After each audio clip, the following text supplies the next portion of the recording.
Hi, ഞാൻ സ്നേഹ. SL ടോക്സിന്റെ പുതിയൊരു വീഡിയോയിലേക്ക് എല്ലാവർക്കും സ്വാഗതം.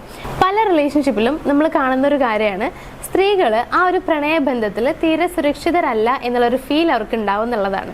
മെയിനായിട്ട് ഞാൻ പറഞ്ഞ പോലെ തന്നെ അത് ലവ് റിലേഷൻഷിപ്പിലാണ് കാണാറുള്ളത്.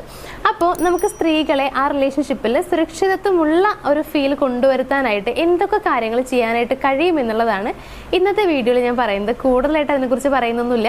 നമുക്ക് നോക്കാം. ഇപ്പം നിങ്ങൾ പുരുഷന്മാരാണെന്നുണ്ടെങ്കിൽ നിങ്ങൾ സ്നേഹിക്കുന്ന സ്ത്രീകൾ നിങ്ങളുടെ പ്രണയബന്ധത്തിൽ സുരക്ഷിതരാണ് എന്ന് തോന്നിപ്പിക്കാൻ വേണ്ടിയിട്ട് എന്തൊക്കെ കാര്യങ്ങൾ നമുക്ക് ചെയ്യാൻ പറ്റും എന്നുള്ളത്. നമ്മുടെ ഫസ്റ്റ് പോയിന്റ് എന്ന് പറയുന്നത് അവർക്കൊരു മെന്റൽ സപ്പോർട്ട് കൊടുക്കുക എന്നുള്ളതാണ്. അതായത് അവരുടെ അരികിൽ നിൽക്കാനായിട്ട് ശ്രമിക്കുക. അരികിൽ നിൽക്കാൻ നേരപ്പോൾ എപ്പോഴും കൂടെ നിൽക്കാൻ നല്ല ഉദ്ദേശിക്കുന്നത്, പക്ഷേ മാനസികമായിട്ട് എപ്പോഴും ഒരു സപ്പോർട്ട് അവർക്ക് കൊടുത്തിട്ടുണ്ടായിരിക്കണം. ഇപ്പോൾ അവർക്ക് എന്തെങ്കിലും വിഷമങ്ങൾ വരുമ്പോൾ, ഫാമിലി ഇഷ്യൂസ് വരുന്ന സമയത്തൊക്കെ നിങ്ങൾ അവരുടെ കൂടെ തന്നെ ഉണ്ടായിരിക്കണം എന്നുള്ളതാണ്. ഏതൊരു കാര്യവും നിങ്ങളോട് ഓപ്പൺ ആയിട്ട് പറയാൻ പറ്റും എന്നൊരു തോന്നൽ ആ വ്യക്തിക്ക് ഉണ്ടായിരിക്കണം. ആ ഒരു പെൺകുട്ടിക്ക് കിട്ടാനായിട്ട് കഴിയണം. അപ്പോൾ ആ രീതിയിലാണ് നിങ്ങൾ പെരുമാറുന്നുണ്ടാകേണ്ടത്. അതായത് ഏതൊരു സിറ്റുവേഷൻ ആണെങ്കിലും, എത്ര വിഷമമുള്ള സിറ്റുവേഷൻ ആണെങ്കിലും, ഫേസ് ചെയ്യാൻ പ്രശ്നമുള്ളതാണെന്നുണ്ടെങ്കിലും കൂടെ നിങ്ങൾ ഉണ്ടാകും എന്നുള്ളൊരു തോന്നൽ, ആ ഒരു ഫീൽ കൊണ്ടുവരുന്ന രീതിയിൽ പെരുമാറാനായിട്ട് ശ്രമിക്കുക. ദെൻ നമ്മുടെ സെക്കൻഡ് പോയിന്റ് എന്ന് പറയുന്നത് അവളോട് വാത്സല്യത്തോടെ പെരുമാറുക എന്നുള്ളതാണ്. എല്ലാ പെൺകുട്ടികൾക്കും കൂടുതൽ ഇഷ്ടം ഉണ്ടാവുക, അതായത് കുറച്ച് അറ്റാച്ച്മെന്റ് കൂടുതലാവുക അച്ഛന്മാരോടാണെന്നുള്ളത് നമ്മൾ കേൾക്കാറുണ്ട്. സംഭവം സത്യമുള്ള കാര്യമാണ്. ചിലരുടെ കാര്യത്തിൽ അങ്ങനെയല്ല കേട്ടോ. എങ്കിലും ഒട്ടുമിക്ക പെൺകുട്ടികളും അങ്ങനെ തന്നെയാണ്. അവരുടെ അച്ഛനോടായിരിക്കും കൂടുതൽ ഒരു അറ്റാച്ച്മെന്റ് ഉണ്ടായിരിക്കുക. അമ്മ ഇഷ്ടമല്ല എന്നല്ല ഞാൻ പറയണത്. അതുകൊണ്ട് തന്നെ അവർ ആഗ്രഹിക്കുന്നുണ്ടാവുക അച്ഛനെ പോലെ കെയർ ചെയ്യുന്ന ഒരാളായിരിക്കണം എന്നുള്ളതായിരിക്കും. ഇപ്പോൾ സാധാരണ പുരുഷന്മാർക്ക് വിചാരിക്കുന്നുണ്ടാവുക അമ്മയെ പോലെ സ്നേഹിക്കുന്ന ഒരു പെൺകുട്ടിയെ വേണമെന്നൊക്കെ ആയിരിക്കും. അതേപോലെ തന്നെയാണ് സ്ത്രീകളുടെ കാര്യത്തിലും. അവർ അച്ഛനെ പോലെ വാത്സല്യത്തോടെ നോക്കുന്ന, കെയർ ചെയ്യുന്ന ഒരു ഭർത്താവിനെ അല്ലെങ്കിൽ പ്രണയിക്കുന്ന ഒരു പുരുഷനാണെന്നുണ്ടെങ്കിലും അങ്ങനെ വേണമെന്നായിരിക്കും അവർ വിചാരിക്കുന്നുണ്ടാവും. സോ ആ രീതിയിൽ നിങ്ങൾ വാത്സല്യത്തോടെ അവരോട് പെരുമാറുക എന്നുള്ളതാണ് ഞാൻ ഉദ്ദേശിക്കുന്നത്. അതായത് കൂടുതലായിട്ട് ദേഷ്യപ്പെടുന്ന ഒരു ശീലമൊക്കെ നിങ്ങൾക്കുണ്ടെങ്കിൽ അതെല്ലാം മാറ്റി നിർത്തുക. അവർക്ക് വേണ്ട കാര്യങ്ങൾ ചെയ്തു കൊടുക്കാൻ പറ്റുന്ന രീതിയിൽ ചെയ്തു കൊടുക്കുക. സ്നേഹം നല്ല രീതിയിൽ പ്രകടിപ്പിക്കാനായിട്ട് നോക്കുക. അപ്പോൾ ആ രീതിയിൽ ഒരു നല്ല ഫ്രണ്ട്ലി റിലേഷൻഷിപ്പ് ഉണ്ടാക്കിയെടുക്കാനും കൂടി നിങ്ങൾ ശ്രമിക്കുകയാണ് ചെയ്യേണ്ടത്. കൂടുതലായിട്ട് ഞാൻ ഉദ്ദേശിക്കുന്നത് മറ്റൊന്നല്ല, സ്നേഹത്തോടെ കുറച്ച് വാത്സല്യത്തോടെ എപ്പോഴും സംസാരിക്കാനും പെരുമാറാനായിട്ട് കൂടി ശ്രദ്ധിക്കുക. അപ്പോൾ നമ്മുടെ തേർഡ് പോയിന്റ് എന്ന് പറയുന്നത് ഗുണനിലവാരമുള്ള സമയം ചെലവഴിക്കുക എന്നുള്ളതാണ്. ഇത് ഒട്ടുമിക്ക വീഡിയോയിൽ ഞാൻ പറഞ്ഞിട്ടുണ്ട്. നല്ല ടൈം നമ്മൾ റിലേഷൻഷിപ്പിന് വേണ്ടി സ്പെൻഡ് ചെയ്യണം എന്നുള്ളത്. അപ്പോൾ ആ രീതിയിൽ നിങ്ങൾ ചെയ്യുക. ഇതിനെക്കുറിച്ച് കൂടുതലായിട്ട് പറയാനുള്ളത് എനിക്ക് തോന്നുന്നു. ഞാൻ ഉദ്ദേശിക്കുന്നത് ഇപ്പം നിങ്ങൾ എത്ര വലിയ തിരക്കുള്ള ആളാണെന്നുണ്ടെങ്കിലും അവർക്ക് വേണ്ടിയിട്ട് കുറച്ച് സമയം സ്പെൻഡ് ചെയ്യാനായിട്ട് മടിക്കാതിരിക്കുക എന്നുള്ളതാണ്. നിങ്ങൾ ഒരുപാട് ബിസി ഉണ്ട്, തിരക്കുണ്ട് എന്നുണ്ടെങ്കിലും അവർക്ക് വേണ്ടിയിട്ട് കുറച്ച് സമയം അവരുടെ കൂടെ ചെന്ന് ഇരിക്കുമ്പോഴോ അല്ലെങ്കിൽ വിളിക്കുമ്പോഴോ മെസ്സേജ് അയക്കുന്ന സമയത്തൊക്കെ അവർക്ക് വല്ലാത്തൊരു എന്താ പറയുക ഭയങ്കര സന്തോഷമായിരിക്കും ഫീൽ ചെയ്യുന്നുണ്ടാവുക. അതായത് എത്ര തിരക്കുണ്ടെങ്കിലും എൻ്റെ കാര്യങ്ങൾ ശ്രദ്ധിക്കുന്നുണ്ട് അല്ലെങ്കിൽ എനിക്ക് ഇമ്പോർട്ടൻസ് തരുന്നുണ്ട് എന്നൊരു ഫീൽ ആയിരിക്കും അവർക്ക് വരുന്നുണ്ടാവുക. ഉറപ്പായിട്ടും അങ്ങനെ ആവുന്ന സമയത്ത് അവർക്ക് ആ റിലേഷൻഷിപ്പിൽ തന്നെ തുടരാനായിട്ട് തോന്നും എന്നുള്ളതാണ്. സോ അവർക്ക് അവിടെ വളരെ സെക്യൂർഡാണ്, സുരക്ഷിതത്വമാണ് അവിടെ ഫീൽ ചെയ്യുന്നുണ്ടാവുക.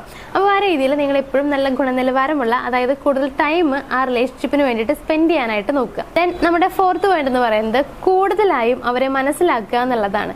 മനസ്സിലാക്കുക എന്ന് പറയുന്ന സമയത്ത് അവരുടെ സ്വഭാവങ്ങൾ നിങ്ങൾക്ക് ചിലപ്പോൾ ചില കാര്യങ്ങളൊക്കെ അറിയുന്നുണ്ടാവും, അതല്ലാന്നുണ്ടെങ്കിൽ ചില കാര്യങ്ങൾ അറിയുന്നുണ്ടായിരിക്കില്ല. ഇപ്പോൾ റിലേഷൻഷിപ്പിന്റെ സ്റ്റാർട്ടിങ് സ്റ്റേജ് ഒക്കെ ആണെന്നുണ്ടെങ്കിൽ അത്രയ്ക്ക് അങ്ങോട്ട് അറിയാനുള്ള ചാൻസ് വളരെ കുറവാണ്. അതായത് അവരുടെ നല്ല കുറച്ച് വശങ്ങൾ മാത്രമേ ചിലപ്പോൾ നിങ്ങൾക്ക് അറിയുന്നുണ്ടാവുള്ളൂ, മുഴുവനായിട്ട് അറിയുന്നുണ്ടാവില്ല. അതേപോലെ അവരുടെ പ്രശ്നങ്ങൾ അറിയുന്നുണ്ടാവില്ല. ഏതൊക്കെ സിറ്റുവേഷനിലാണ് അവർ പേടിക്കുന്നത് അല്ലെങ്കിൽ അവർ വല്ലാതെ ഇങ്ങനെ ലൈഫിൽ പിന്നോട്ട് വലിക്കുന്ന കാര്യങ്ങൾ എന്തൊക്കെയാണ്, ഇങ്ങനെയുള്ള കാര്യങ്ങളൊന്നും നിങ്ങൾക്ക് ചിലപ്പോൾ അറിയുന്നുണ്ടാവില്ല എന്നുള്ളതാണ്. ഇഷ്ടങ്ങളും ഇഷ്ടക്കേടുകളും ഇതൊന്നും ചിലപ്പോൾ അറിവുണ്ടായിരിക്കില്ല. അപ്പോൾ ഇങ്ങനെയുള്ള എല്ലാ കാര്യങ്ങളും ഒന്ന് മനസ്സിലാക്കാനായിട്ട് ശ്രമിക്കുക. അവരോട് തന്നെ സംസാരിച്ച് എല്ലാ കാര്യങ്ങളും ചോദിച്ച് മനസ്സിലാക്കുക. ഇനിയിപ്പോൾ അവരോട് ചോദിക്കുന്നത് നിങ്ങൾക്ക് ബുദ്ധിമുട്ടാണെന്നുണ്ടെങ്കിൽ നിങ്ങളുടെ കാര്യം ഓപ്പണായിട്ട് പറയുന്ന സമയത്ത് സ്വാഭാവികമായിട്ടും അവരുടെ കാര്യങ്ങൾ നിങ്ങളോട് പറയുന്നുള്ളതാണ്. അപ്പോൾ അങ്ങനെ എല്ലാ രീതിയിലും അവരെ മനസ്സിലാക്കാനായിട്ട് കൂടി ശ്രമിക്കുക.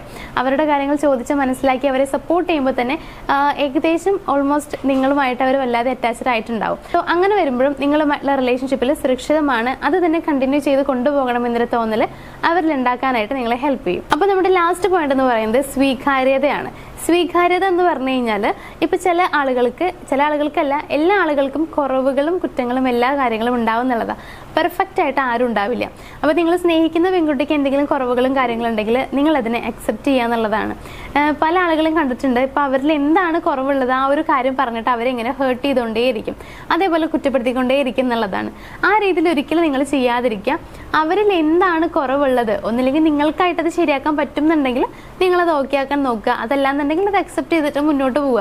ഇപ്പം നിങ്ങൾ പ്രണയത്തിലായി എന്നുണ്ടെങ്കിൽ പിന്നെ ആ റിലേഷൻഷിപ്പ് വേണ്ട എന്ന് വെക്കേണ്ട ആവശ്യമില്ല. അതിന് പകരമായിട്ട് അതിനെ മനസ്സിലാക്കി മനസ്സിലാക്കി അംഗീകരിക്കാനായിട്ട് ശ്രമിക്കുക. അങ്ങനെ ഏതൊരു പെൺകുട്ടിയാണെന്നുണ്ടെങ്കിലും ആഗ്രഹിക്കുന്ന ഒരു കാര്യം തന്നെയാണ് അത്. അതായത് ഇപ്പൊ എനിക്ക് എന്തൊക്കെ കുറവുകളുണ്ടോ കുറ്റങ്ങളുണ്ടോ അതെല്ലാം മനസ്സിലാക്കി എന്നെ സ്നേഹിക്കുന്ന ഒരാളെന്ന് പറയുന്ന സമയത്ത് നമുക്ക് കൂടുതൽ അറ്റാച്ച്മെന്റ് അവിടെ തോന്നുകയാണ് ചെയ്യുക എന്നുള്ളതാണ്. സോ ആ രീതിയിൽ അവരിലുള്ള കുറവുകളും കുറ്റങ്ങളും മനസ്സിലാക്കി അത് അക്സെപ്റ്റ് ചെയ്യാനായിട്ട് ശ്രമിക്കുക. അപ്പോൾ ഇത്രയും കാര്യങ്ങൾ നിങ്ങളൊന്ന് ഫോളോ ചെയ്ത് നോക്കുക. ചിലപ്പോൾ ഇതിൽ ഏതെങ്കിലുമൊക്കെ കാര്യങ്ങൾ നിങ്ങൾ ചെയ്യുന്നതായിരിക്കാം, എങ്കിലും ചെയ്യാത്ത ഇതിലും കാര്യങ്ങളൊക്കെ ഉണ്ടെന്നുണ്ടെങ്കിൽ അതുകൂടി ഒന്ന് ഫോളോ ചെയ്യാം. ഉറപ്പായിട്ടും നിങ്ങൾക്ക് നിങ്ങളുടെ റിലേഷൻഷിപ്പിൽ നല്ലൊരു മാറ്റം, അതായത് നിങ്ങൾ പ്രണയിക്കുന്ന പെൺകുട്ടിയിൽ ഒരു മാറ്റം കാണാനായിട്ട് കഴിയും. അത് ഈ പറയുന്ന രീതിയിൽ നിങ്ങളുടെ പെരുമാറ്റത്തിൽ കൂടി ഒരു മാറ്റം വരുത്തിയാൽ മാത്രമേ അതിന് സാധിക്കുള്ളൂ എന്നുള്ളതാണ്. അപ്പോൾ അതുകൊണ്ട് തന്നെ ഈ പറയുന്ന കാര്യങ്ങൾ ഒന്ന് ഫോളോ ചെയ്യാനായിട്ട് ശ്രമിക്കാം. അപ്പോൾ ഇന്നത്തെ വീഡിയോയിൽ നമുക്ക് പറയാനുള്ളത് ഇത്രയും കാര്യങ്ങൾ മാത്രമേ ഉണ്ടായിരുന്നുള്ളൂ. അതെല്ലാം ഷെയർ ചെയ്ത് കഴിഞ്ഞു. അപ്പോൾ ഇനിയിപ്പോൾ നിങ്ങൾക്ക് എന്തെങ്കിലും ഡൗട്ട് തോന്നുകയാണെന്നുണ്ടെങ്കിൽ ധൈര്യമായിട്ട് നിങ്ങൾക്ക് കമന്റ് ബോക്സിൽ ചോദിക്കാം. റിലേഷൻഷിപ്പുമായി കണക്ട് ചെയ്തിട്ടുള്ള എന്തെങ്കിലും ഡൗട്ടും കാര്യങ്ങളുണ്ടെങ്കിൽ ഒന്ന് കമന്റ് ചെയ്യാം. അതേപോലെ നിങ്ങളുടെ റിലേഷൻഷിപ്പിൽ എന്തെങ്കിലും ഇഷ്യൂസ് നിങ്ങൾ ഫേസ് ചെയ്യുന്നുണ്ട്, അതിനുള്ള സൊല്യൂഷൻ നിങ്ങൾക്ക് ആവശ്യമാണെന്നുണ്ടെങ്കിൽ മുകളിൽ നമ്മുടെ നമ്പർ കൊടുത്തിട്ടുണ്ട്, അതിലേക്ക് ഒന്ന് കോൺടാക്ട് ചെയ്യുക. അപ്പോൾ നമ്മുടെ വീഡിയോയിൽ പറഞ്ഞ എല്ലാ കാര്യങ്ങളും നിങ്ങൾക്ക് മനസ്സിലായിട്ടുണ്ടാവുമെന്ന് വിചാരിക്കുന്നു. നിങ്ങൾക്ക് വീഡിയോ ഇഷ്ടമായി എന്നുണ്ടെങ്കിൽ, മനസ്സിലായി എന്നുണ്ടെങ്കിൽ നമ്മുടെ വീഡിയോ ഒന്ന് ലൈക്ക് ചെയ്യുക. അതേപോലെ നിങ്ങളുടെ ഫ്രണ്ട്സിനോ ഫാമിലിക്കോ അങ്ങനെ ആർക്കെങ്കിലും ഇത് യൂസ്ഫുൾ ആവുമെന്ന് തോന്നുകയാണെന്നുണ്ടെങ്കിൽ അവർക്കൊന്ന് ഷെയർ ചെയ്ത് കൊടുത്തേക്കുക. അതേപോലെ തന്നെ നമ്മുടെ ചാനലിലും സബ്സ്ക്രൈബ് ചെയ്യുക. താങ്ക്